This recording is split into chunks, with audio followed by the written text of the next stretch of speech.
Bonjour, j'espère que vous allez tous bien, j'espère que vous êtes en train de passer un très bel été. Alors aujourd'hui, je vais vous présenter Afrotopia. Afrotopia, c'est un essai qui a été publié par Felwine Sarr. Felwine Sarr, c'est un universitaire, un écrivain, un artiste sénégalais. Et Afrotopia est paru aux éditions Philippe Ray. Dans cet essai, l'auteur entend fonder une utopie active, celle d'une Afrique qui doit réaliser ses potentialités heureuses. Par là, il parle de la mise en place d'un projet de civilisation qui met l'homme au cœur de ses préoccupations en proposant un meilleur équilibre entre le politique, l'économique, le culturel et le spirituel.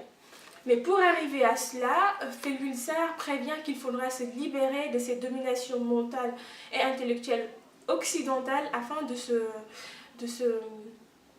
d'ancrer ce projet dans les cultures locales africaines.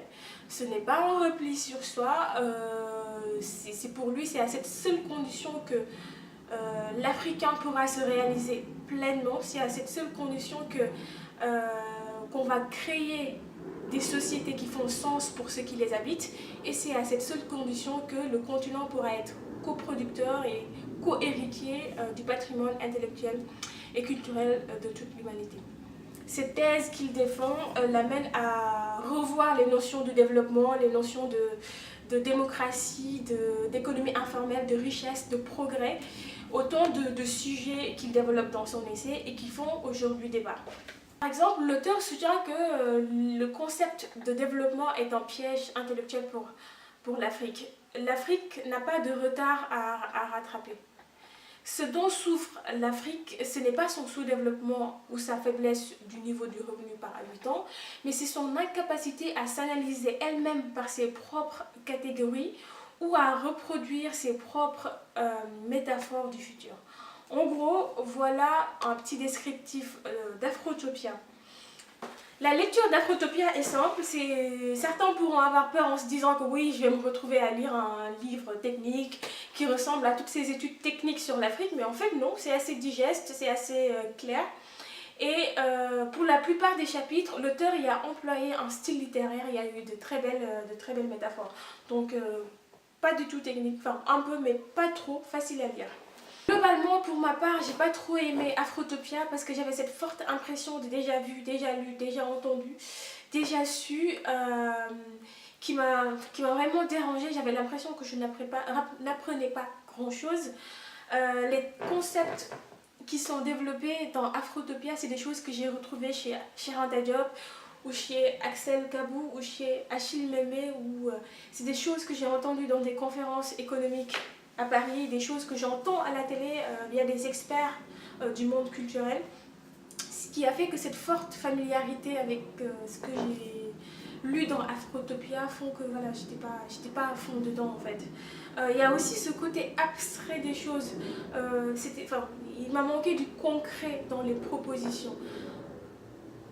Il y a une question qui est soulevée, il y a une solution qui est proposée, mais il y a la question, d'accord, mais comment on le réalise? Je suis arrivée à me poser cette question plusieurs fois, et ça m'a vraiment gênée, la réalisation concrète des solutions proposées. Après, je peux comprendre que ce n'est pas l'objet de cet essai, parce que voilà, il soulève des questions, il fait des propositions. Je peux comprendre que l'objectif n'était pas de les résoudre, mais en tout cas d'amener à faire réfléchir. Cependant, cela reste un livre important à lire par tous les Africains, par les amoureux de l'Afrique, par toute personne qui fait des études économiques, techniques sur l'Afrique. Je pense, comme mon avis, que l'auteur a réussi 2 challenges. La démarche, il a eu une démarche excellente, il a pensé global, il a pensé Afrique et non uniquement Sénégal. Ça c'est très bien, le fait de penser, voilà, du point de vue global. Deuxième chose, c'est il y a une pléthore d'économistes occidentaux qui font des études économistes sur l'Afrique sans prendre en compte cette dimension contexte, sans prendre en compte cette dimension culture africaine. Et je pense que lui, dans son essai, il a posé ces questions fondamentales, c'est que l'Afrique ne peut pas suivre le modèle occidental, le modèle économique occidental, parce qu'elle a ses propres réalités, parce qu'elle a sa propre culture, elle a son propre contexte. Et je pense qu'il le fait bien. il pose des vraies questions, il a essayé de donner des pistes de réflexion. Et pour moi, Afrotopia invite le continent africain à créer son propre modèle de société. L'enjeu est de se libérer de tout ce qui, dans la tradition comme dans la modernité, anéantit la force et la créativité de l'homme. Je pense que Felwine Sarr, il appelle à l'innovation. L'innovation dans la façon de penser, dans la façon d'agir, dans la façon d'imaginer le futur de l'Afrique. Et je vous le conseille fortement. Certes, j'ai pas aimé, mais je pense que c'est un très bon livre pour quelqu'un qui n'a pas une forte culture générale sur l'Afrique, pour quelqu'un qui n'est pas à fond dans la littérature africaine, pour quelqu'un qui ne lit pas forcément tout ce qui est économie orientée africaine, pour quelqu'un qui s'y connaît pas trop sur l'Afrique et sur sa culture et sur sa géographie et sur sa démographie. C'est vraiment un bon livre. Il soulève des questions pertinentes et je pense que ça mérite d'être débattu, ça mérite réflexion et comme il dit, une innovation dans la façon de penser. Moi, ce livre, j'aimerais que, si je devais le conseiller à quelqu'un, ce serait plutôt aux politiques, aux hommes politiques africains, parce que je pense que c'est eux qui ont le plus besoin de lire ce bouquin. On a aujourd'hui une jeune génération africaine décomplexée qui n'attend qu'on lui donne la main, même pas, qui propose des idées innovantes, qui invente des choses créatives. On a en face de nous des artistes qui sont là avec plein de projets créatifs, plein de projets innovants et qui ne demandent que des moyens pour les réaliser.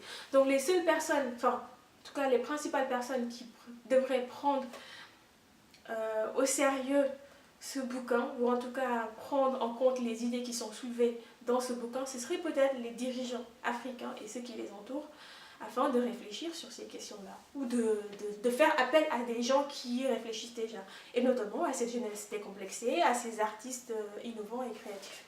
Voilà, c'était tout pour aujourd'hui. Merci beaucoup à vous. Merci de me suivre sur les réseaux sociaux, sur Twitter, sur Facebook, sur YouTube. Merci pour vos commentaires, merci pour vos likes, merci pour vos encouragements. Et j'aimerais bien avoir votre avis sur Afrotopia pour ceux qui l'ont lu. Est-ce que vous avez aimé? Est-ce que vous n'avez pas aimé? Qu'est-ce que vous a le plus marqué? Quelles sont les questions pour vous essentielles? Est-ce que vous êtes d'accord sur les thèses que l'auteur développe dans ce bouquin? Est-ce que pour vous il est allé au fond des notions abordées? Autant de questions qui m'intéressent. Donc n'hésitez pas à partager avec moi, à partager avec nous vos impressions sur Afrotopia. Merci et à la prochaine.